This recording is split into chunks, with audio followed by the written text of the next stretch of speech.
রুহির হৃদয়ের ধন। একসময় বনভূমির এক কোণায় ছোট্ট একটি মাটির ঘরে থাকত সাদা এক খরগোশ রুহি।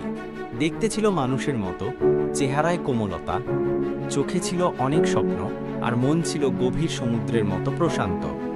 রুহির ছোটবেলা কেটেছে অভাব আর কষ্টের মধ্যে। বৃষ্টির রাতে তার ঘরের চাল ফুটো হতো, খাবার ভাগ করে খেতে হতো ভাই বোনদের সঙ্গে। কিন্তু রুহি ছিল অদ্ভুত রকমের জেদি। সে বলতো, একদিন আমি নিজেই সব বদলে দেব। বড় হয়ে রুহি কঠোর পরিশ্রম করলো। সে নতুন নতুন চিন্তা নিয়ে কাজ করলো। বনে প্রথম সূর্য চালিত চুল্লি তৈরি করলো, পশুদের জন্য স্বাস্থ্যকেন্দ্র করলো। ধীরে ধীরে সে হয়ে উঠল বনাঞ্চলের সবচেয়ে সম্মানিত ও ধনী বাসিন্দা। সবাই বলতো, রুহির তো এখন প্রাসাদ, গাড়ি, পাহাড়, সমান টাকা।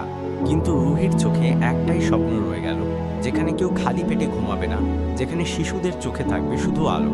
একদিন সকালে রুহি তার বড় অফিসের বারান্দায় দাঁড়িয়ে ঘোষণা দিল, আজ থেকে আমার সব জমি, টাকা, সোনা আমি গরিবদের মাঝে বিলিয়ে দেব।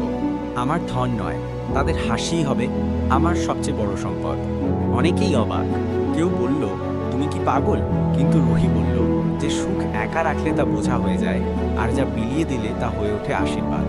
রুহি নিজ হাতে ঘর বানিয়ে দিল গৃহহীনদের, শিশুদের জন্য স্কুল খুলল, বয়স্কদের জন্য খোলা হলো ওষুধের ঘর।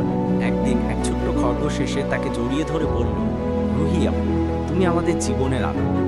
রুহির চোখে জল এসে গেল। সে বুঝল, সবচেয়ে বড় ধন টাকা নয়, বরং ভালোবাসা আর মানুষের মুখে হাসি।